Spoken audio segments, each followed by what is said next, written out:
Musabaqah Syarhil Quran Putri dengan nomor peserta 113 untuk menempati pentas.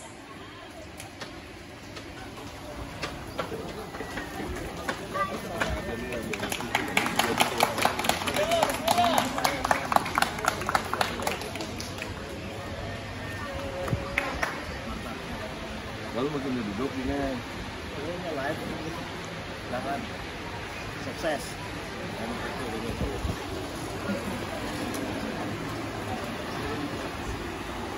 Peserta Musabaqah Syarhil Quran Putri dengan nomor peserta 113 akan membawakan syarahan yang berjudul Zakat Solusi Pengentasan Kemiskinan. Peserta Musabaqah Syarhil Quran Putri dengan nomor peserta 113 akan membawakan syarahan yang berjudul Zakat Solusi Pengentasan Kemiskinan. Silakan. Assalamualaikum warahmatullahi wabarakatuh. Waalaikumsalam warahmatullahi wabarakatuh. Bismillahirrahmanirrahim.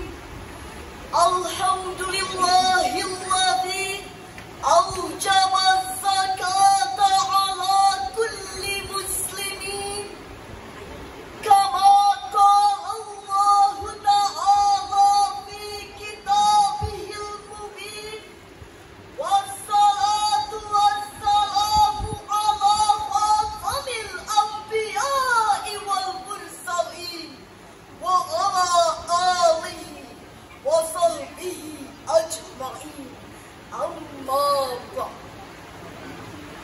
Dewan Hakim yang arif dan bijaksana serta hadirin calon penghuni syurga rahimakumullah.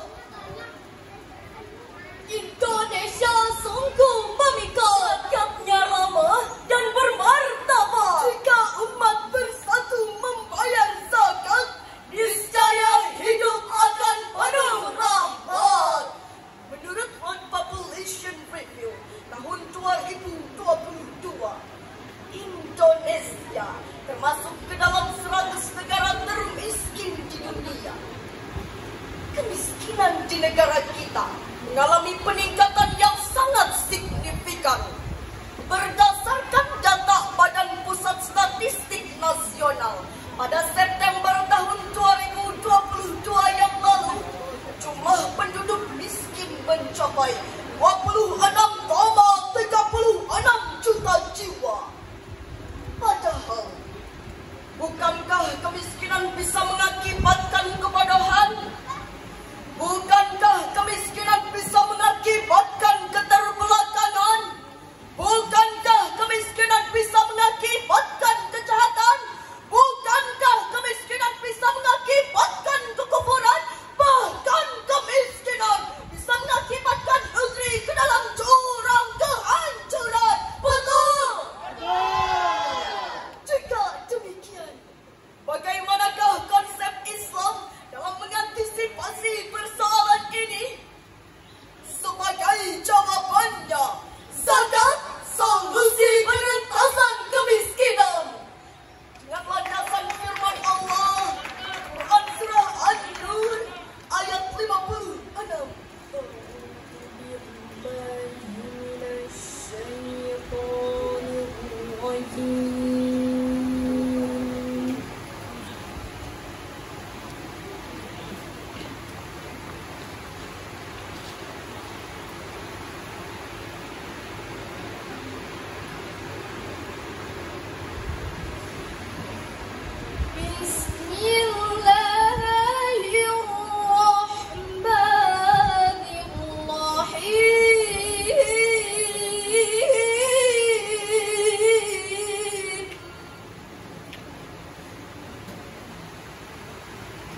lainnya berisi perintah atau instruksi ilahi.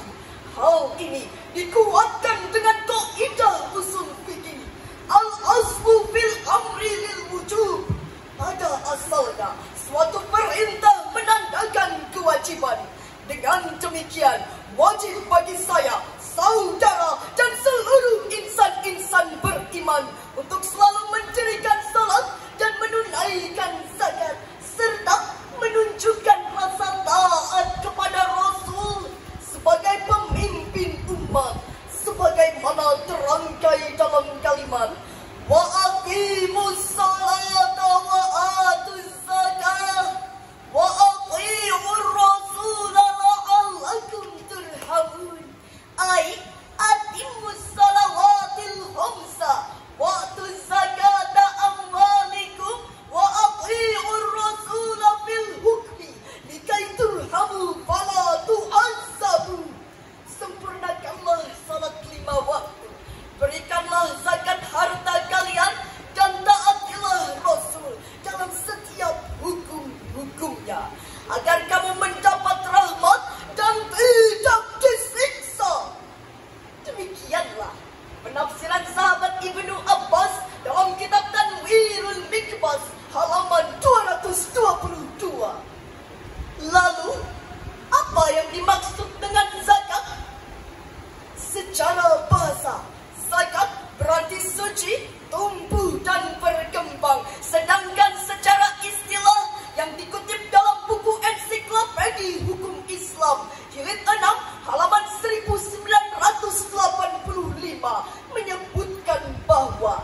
untuk orang yang sedang dalam perjalanan.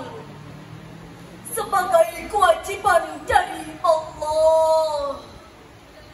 Allah Maha mengetahui, Maha bijaksana, Maha benar Allah yang Maha Agung. Dengan segala firman-Nya, hadirin dan hadirat yang kami hormati, menurut ilmu balaghah, innama adalah salah satu adawatul lil qasri, sebagaimana Syekh Abdul Rahman Al-Ahdari dalam kitab Jauhar Maknunnya, wa adawatul qasri illa innama adfun wa taqdimun kama taqaddama. Maksudnya adalah litafsis atau mengkhususkan sesuatu.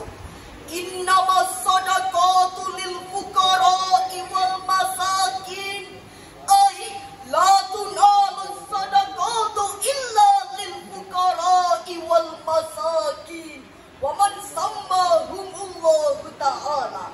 Artinya zakat tidak didistribusikan kecuali bagi orang fakir, bagi orang miskin, dan orang-orang yang telah Allah Ta'ala sebutkan dalam Quran Surah At-Taubah ayat 60. Demikianlah penafsiran Imam At-Tabari dalam tafsir At-Tabari jilid 10 halaman 162.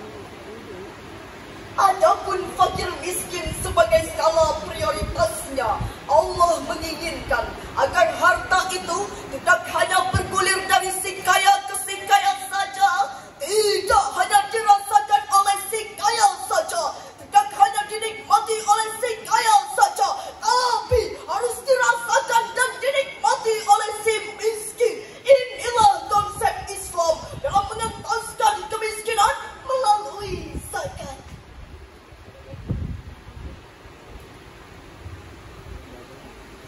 Hadirin,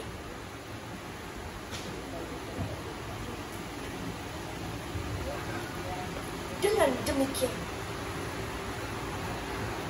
Allah Ta'ala telah mempercayakan kepada orang miskin bahwa orang-orang yang tidak mau membayar zakat tidak ada bedanya dengan perampok yang jahat. Perilakunya seperti pencuri kepala, sifatnya laksana paruh koruptor sang pengkhianat, gayanya seperti malaikat, padahal kenyataannya adalah penindas dan perampas hak rakyat. Betul. Kepada para pengelola lembaga zakat, hendaknya menjemput dan mengelola zakat secara amanah, dan kepada para aparatur pemerintah hendaknya memberikan sanksi dan hukuman yang berat bagi oknum-oknum yang melanggar sesaat di balik penyelewengan harta zakat. Setuju hadirin? Jika langkah demikian telah kita lakukan, kami yakin zakat akan menjadi kewajiban dan akan ditunaikan oleh seluruh umat. Dari syarahan tadi dapat kami simpulkan bahwa zakat adalah kewajiban syariat yang harus ditunaikan umat. Dengan zakat, jiwa akan bersih dan suci, kehidupan akan tenang dan harmoni, persoalan kemiskinan akan tertangani. Amin, amin ya rabbal alamin. Orang kaya jangan jumawa, orang miskin jangan marah. Orang kaya mari berzakat agar kelak mendapat